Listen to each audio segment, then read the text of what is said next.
Hello दोस्तों, स्वागत है आपका हमारे यूट्यूब चैनल में। आज हम प्राचीन इतिहास में वैदिक सभ्यता के बारे में पढ़ेंगे। यह हमारा प्राचीन इतिहास से संबंधित चौथा वीडियो है।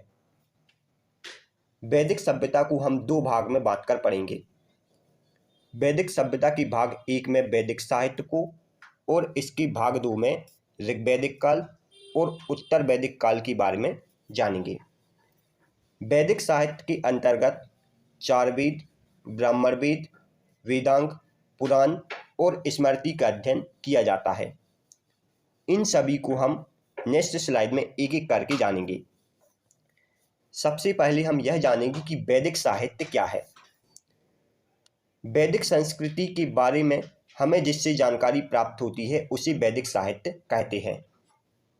वैदिक साहित्य को अपौरुषीय और नित्य कहा जाता है। वैदिक साहित्य के दो भाग हैं, एक है ऋग्वैदिक साहित्य और दूसरा है उत्तर वैदिक साहित्य।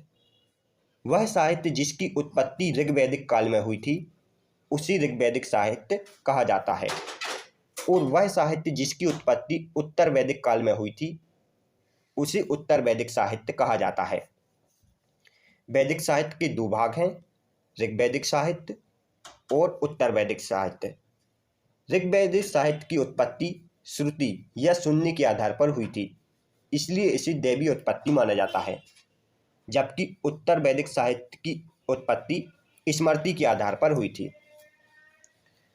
अब ऋग्वैदिक साहित्य के अंतर्गत आते हैं वेद और ब्राह्मण वेद, जबकि उत्तर वैदिक साहित्य के अंतर्गत वेदांग और उपवेद आते हैं। वेद को संहिता कहा जाता है और वेद कुल चार हैं। यह है ऋग्वेद, यजुर्वेद, सामवेद और अथर्ववेद। ब्राह्मण वेद के अंतर्गत ब्राह्मण ग्रंथ, आर्यणक और उपनिषद आती हैं। ब्राह्मण ग्रंथ में कर्मकांडवाद के बारे में बताया गया है, आर्यणक में रहस्यवाद के बारे में बताया गया है और उपनिषद में तत्व मीमांसा के बारे में बताया गया है। वेदों को समझने के लिए वेदांगों की रचना की गई थी और इनकी संख्या 6 है, और यह है शिक्षा, कल्प, व्याकरण, निरुक्ति, ज्योतिष और छंद। हर वेद का अपना एक उपवेद होता है और इनकी संख्या 4 है।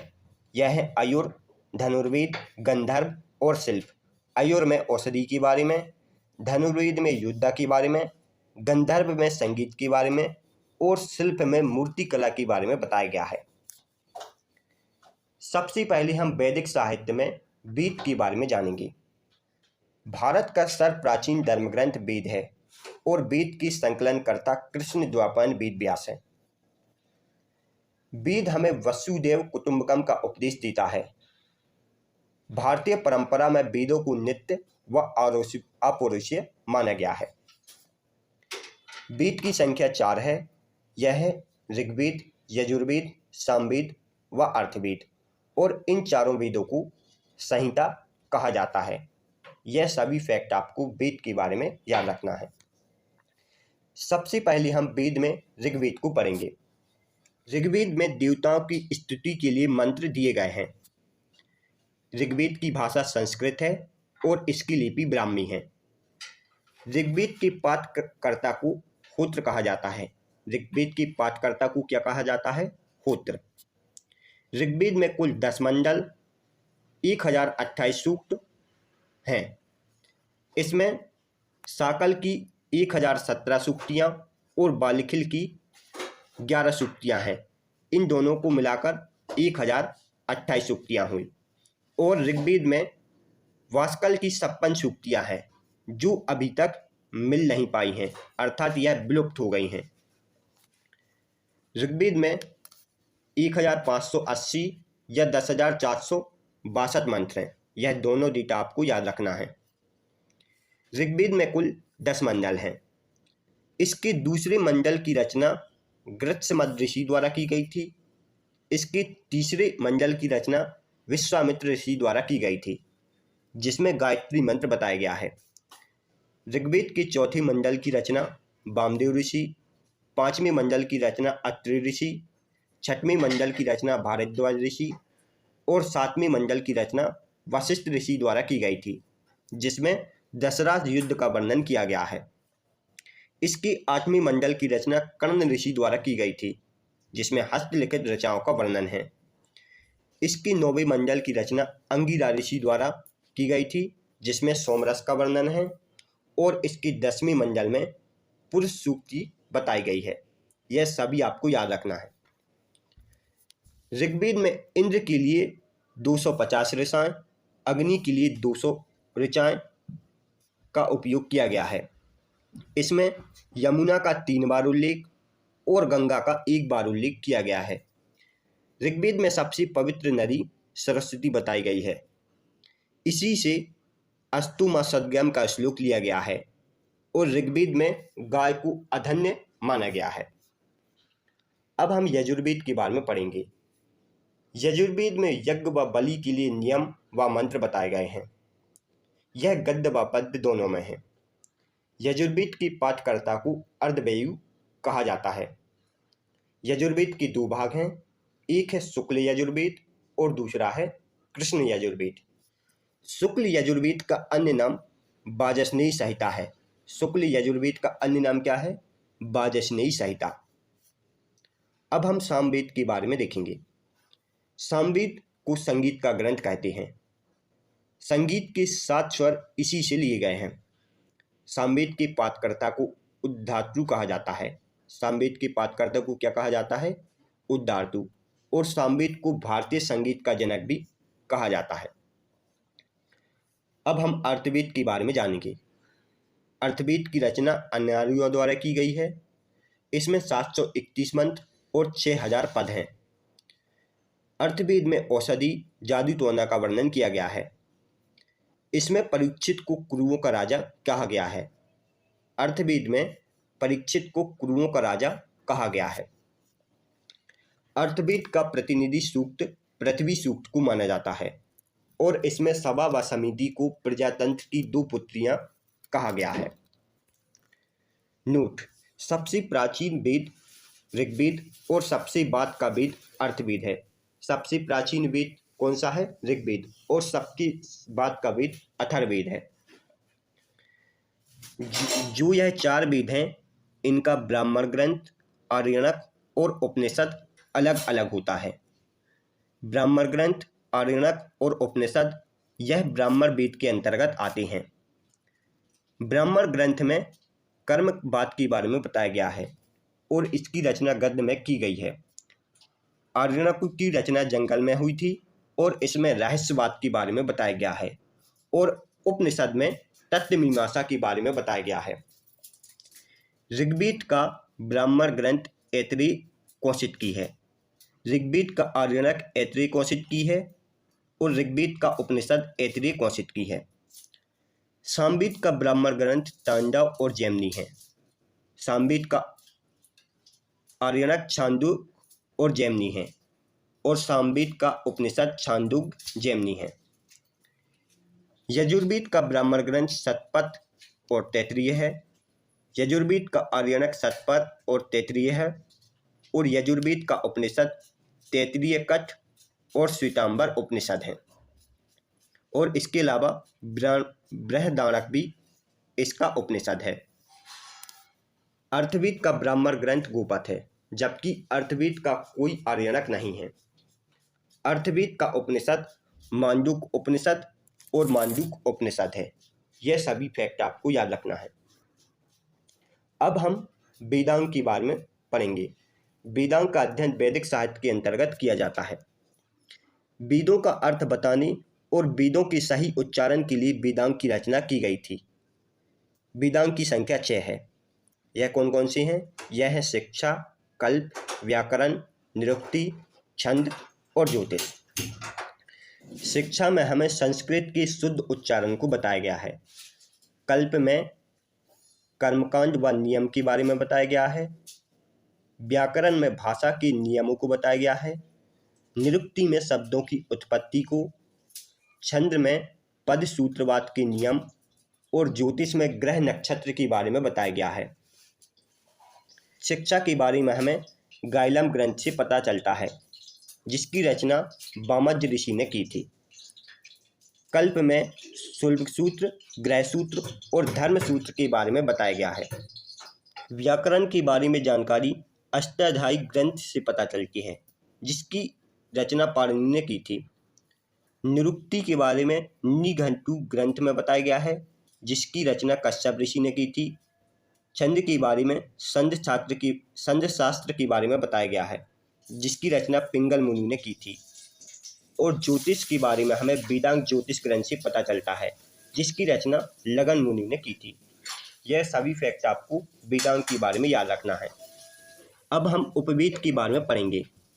उपवेद का उद्भव मूल वेद से ही हुआ है और उपवेद की संख्या 4 है। यह 4 उपवेद कौन कौन से हैं? आयुर्वेद, धनुर्वेद, गंधर्ववेद और शिल्पवेद। आयुर्वेद ऋग्वेद का उपवेद है और इसका निर्माण धन्वंतरि ने किया था, जिसमें औषधि के बारे में बताया गया है।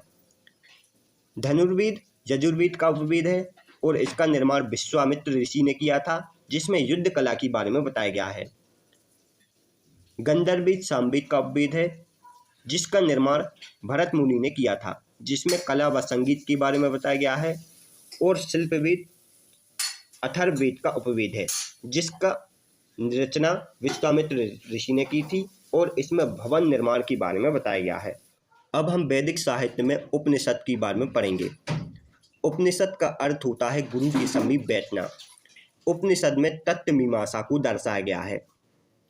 उपनिषद की संख्या 108 है। इनमें से मुख्य उपनिषद 11 या 12 है। आदिगुरु शंकराचार्य ने 10 उपनिषद पर भाष्य भी लिखा था। आदिगुरु शंकराचार्य ने 10 उपनिषद पर भाष्य भी लिखा था। अब हम प्रमुख उपनिषद के बारे में पढ़ लेते हैं। प्रमुख उपनिषद कितनी हैं? 12। वैसे तो उपनिषद की संख्या 108 है, लेकिन इनमें से केवल 12 ही उपलब्ध हैं। बृहदारण्यक उपनिषद सबसे बड़ा उपनिषद है और मांडूक्य उपनिषद सबसे छोटा उपनिषद है। उपनिषद में सबसे प्राचीन छांदोग्य उपनिषद है, जिसमें उद्दालक आरुणि संवाद का जिक्र किया गया है और इसी में देव की पुत्र कृष्ण के बारे में बताया गया है। मांडूक्य उपनिषद से सत्यमेव जयते लिया गया है। श्वेतांबर उपनिषद में सर्वप्रथम भक्ति शब्द का प्रयोग किया गया था। जवालु उपनिषद में 4 आश्रम के बारे में बताया गया है। तैत्तिरीय उपनिषद में अन्न उपजाऊता के बारे में बताया गया है और कठ उपनिषद में यम नचिकेता संवाद और गार्गी संवाद मौजूद है। यह सभी आपको याद रखना है। अब हम पुराण के बारे में देखेंगे। पुराण की रचयिता कौन है? लोमहर्ष और उनके पुत्र उग्रसभा। और पुराणों की संख्या 18 है। पुराणों में मत्स्य पुराण सबसे प्राचीन व पौराणिक है और इसी में विष्णु के 10 अवतारों का वर्णन किया गया है। 18 पुराणों में से 5 पुराण मत्स्य, वायु, विष्णु, ब्राह्मण व भागवत में ही राजाओं की वंशावली पाई जाती है। 18 में से 5 पुराणों में राजाओं की वंशावली पाई जाती है। विष्णु पुराण मौर्य वंश से, मत्स्य पुराण सातवाहन वंश के और वायु पुराण गुप्त वंश से संबंधित है। अब हम स्मृति के बारे में जानेंगे।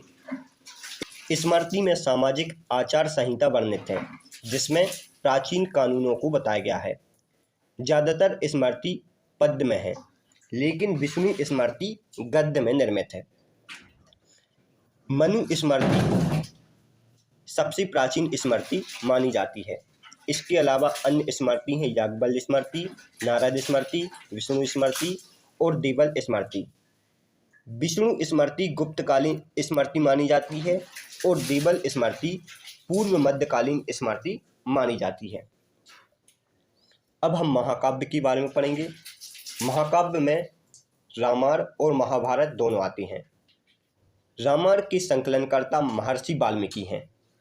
इसमें कुल 7 कांड हैं और इसी भारत का आदि महाकाव्य कहा जाता है। इसका तमिल में अनुवाद कंबन ने और बांग्ला में अनुवाद कृत्तिवास ने किया था। महाकाव्य में अब हम महाभारत को देखेंगे। महाभारत की संकलनकर्ता वेद व्यास हैं। इसमें कुल 18 पर्व हैं और यह सबसे बड़ा महाकाव्य माना जाता है। सबसे बड़ा महाकाव्य कौन सा है? महाभारत। इसके कुल 3 चरण हैं।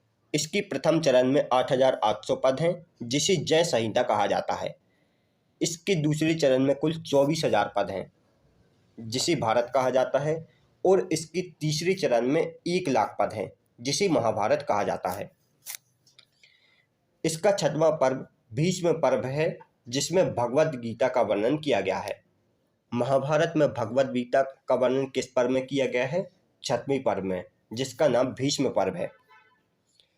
तमिल में इसका अनुवाद पेरुन देवनार और बंगाल में इसका अनुवाद काशीराम दास ने किया था। अब हम प्रमुख दर्शन व उसके प्रवर्तक देख लेते हैं। प्रमुख दर्शन कुल 6 हैं। यह है सांख्य दर्शन, योग दर्शन, न्याय दर्शन, वैशेषिक दर्शन, पूर्व मीमांसा और उत्तर मीमांसा। सांख्य दर्शन के प्रवर्तक कपिल मुनि है। योग दर्शन के प्रवर्तक पतंजलि हैं। न्याय दर्शन के प्रवर्तक अक्षपाद गौतम हैं। वैशेषिक दर्शन के प्रवर्तक कर्णवाद व या उलूक हैं।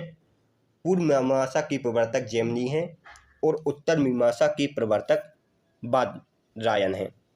यह सभी आपको याद रखना है। Thanks for watching. दोस्तों, आपको यदि वीडियो पसंद आई हो तो वीडियो को लाइक और शेयर जरूर करें और इसके साथ हमारे चैनल को सब्सक्राइब जरूर करें। आप हमारे इस वीडियो से रिलेटेड PDF को हमारे टेलीग्राम ग्रुप से डाउनलोड कर सकते हैं, जिसका लिंक डिस्क्रिप्शन में दिया गया है।